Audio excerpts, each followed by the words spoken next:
Pradeep Joshi channel को subscribe करना बिल्कुल फ्री है। सब्सक्राइब करें और इस बेल आइकन को दबाएं हमारे नए वीडियोस सबसे पहले देखने के लिए।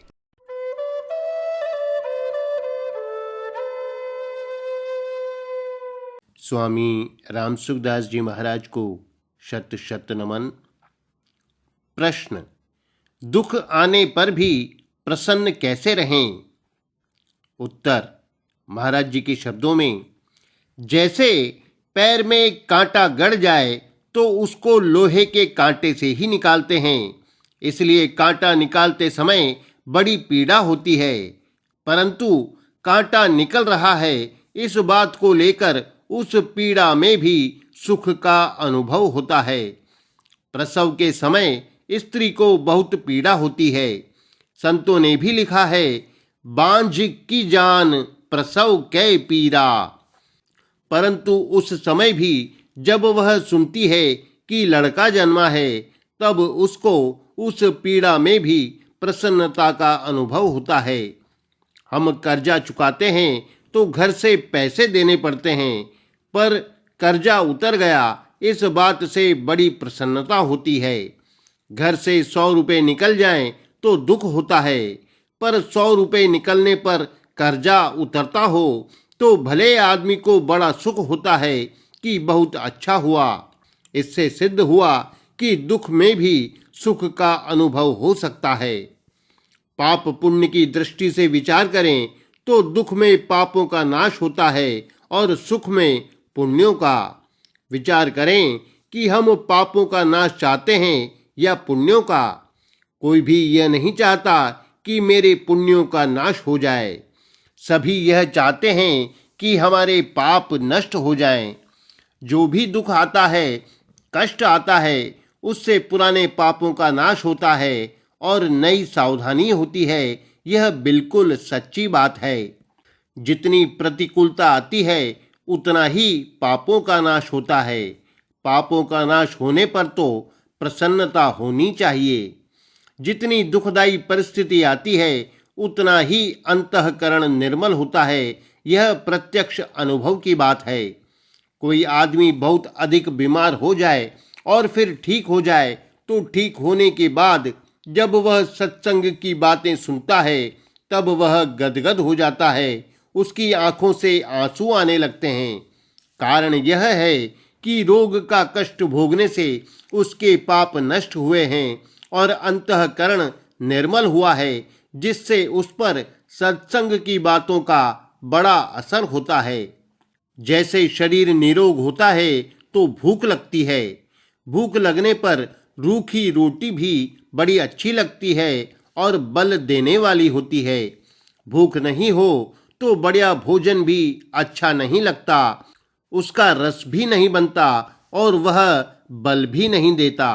ऐसे ही कष्ट भोगने पर पापों का नाश होता है और परमात्मा की भूख लगती है। भूख लगने पर पारमार्थिक बातें, सत्संग की बातें बड़ी अच्छी लगती हैं और जीवन में आती हैं। दुख में मनुष्य का विकास होता है। ऐसे बहुत कम शूरवीर आदमी मिलेंगे जिन्होंने सुख में विकास कर लिया। प्रायः दुख में विकास करने वाले साधक ही मिलते हैं, कारण कि दुख में विकास होना सुगम है। सुख में विकास नहीं होता, प्रत्युत विनाश होता है, क्योंकि इसमें पुराने पुण्य नष्ट होते हैं और सुख भोग में उलझ जाने के कारण आगे उन्नति नहीं होती। जो प्रतिकूलता आने पर भी साधन करता रहता है वह अनुकूलता में भी सुगमता पूर्वक साधन कर सकता है, परंतु जो अनुकूलता में ही साधन करता है उसके सामने यदि प्रतिकूलता आ जाए तो वह साधन नहीं कर सकता।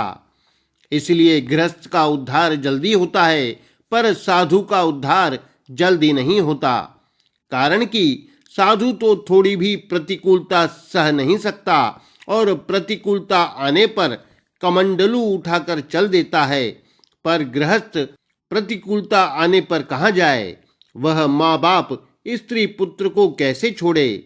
अतः वह वहीं बंधा रहता है और प्रतिकूलता सह लेता है। प्रतिकूलता सहने से उसकी सहन शक्ति बढ़ जाती है। जो थोड़ी भी प्रतिकूलता नहीं सह सकता वह उन्नति कैसे करेगा? वह तो कायर ही रहता है, शूरवीर नहीं हो सकता।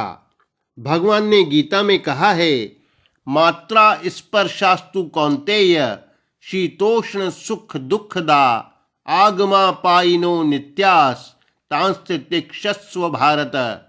हे कौन्तेय, इंद्रियों के जो विषय अर्थात जड़ पदार्थ हैं, वे अनुकूलता और प्रतिकूलता के द्वारा सुख और दुख देने वाले हैं। वे आने जाने वाले और अनित्य हैं। हे भारत, उनको तुम सहन करो। सहन करने से क्या होगा, इसको बताते हैं। यम ही न व्यथयन्ते ते पुरुषम पुरुषर्षभ सम दुख सुखम धीरम सो मृतत्वाय कल्पते।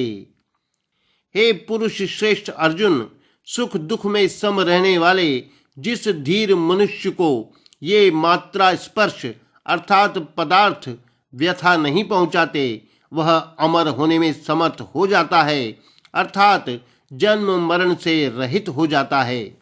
सुख में सुखी होना और दुख में दुखी होना दोनों ही व्यथा है।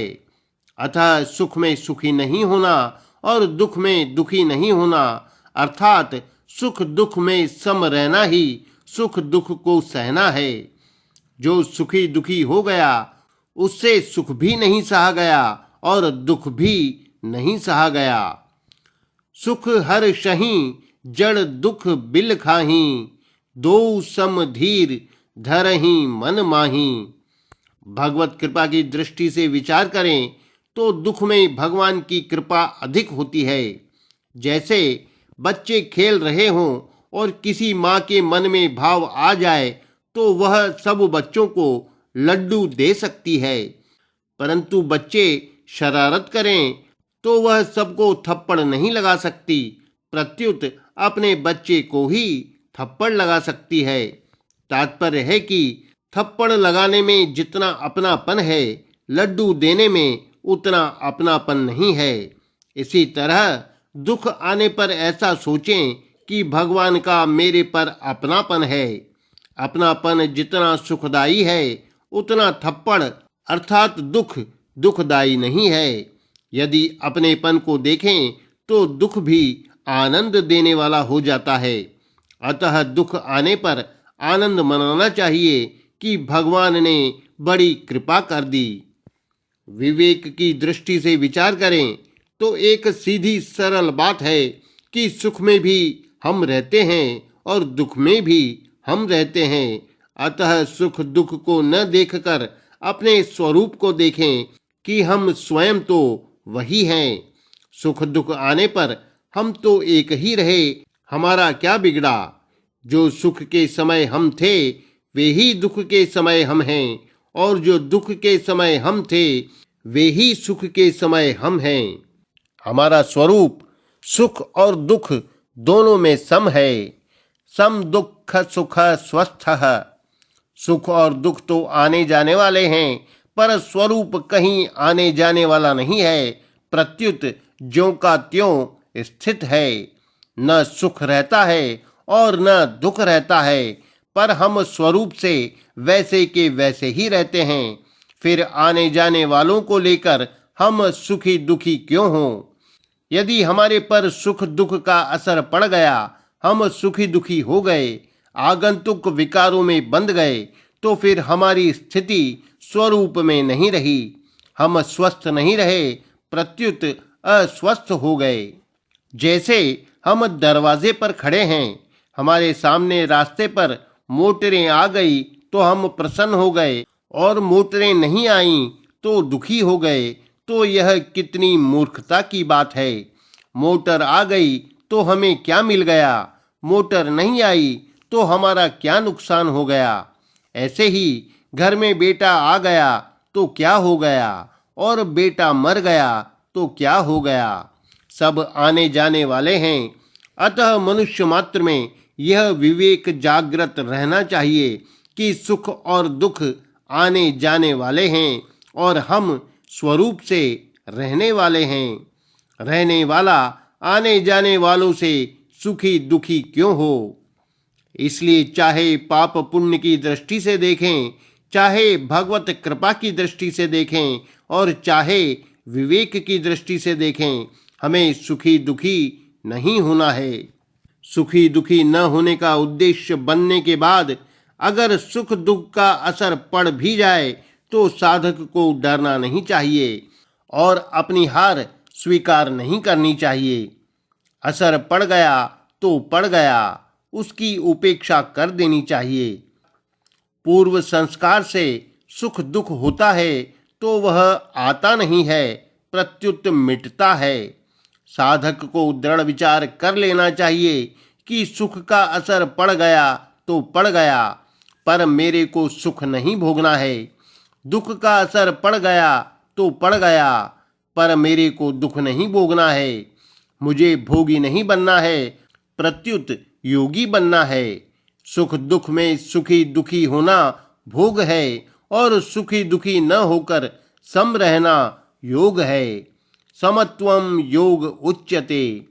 अगर साधक का यह दृढ़ विचार हो जाए कि संसार के संयोग वियोग को लेकर मुझे सुखी दुखी नहीं होना है, तो फिर ऐसा ही होने लग जाएगा।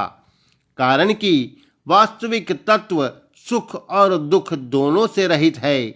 वहाँ न सुख है न दुख, प्रत्युत एक स्वतः सिद्ध स्वाभाविक आनंद है। इस आनंद को ही गीता ने अक्षय सुख नाम से कहा है। बाह्य स्पर्शेष्वसक्तात्मा विन्दत्यात्मनि यत्सुखम स ब्रह्म योग युक्तात्मा सुखमक्षणय मश्नुते। बाह्य स्पर्श अर्थात नाशवान पदार्थ में आसक्ति रहित अंतःकरण वाला साधक आत्मा अर्थात अंतःकरण में जो सात्विक सुख है उसको प्राप्त होता है। फिर वह ब्रह्म में अभिन्न भाव से स्थित मनुष्य अक्षय सुख का अनुभव करता है।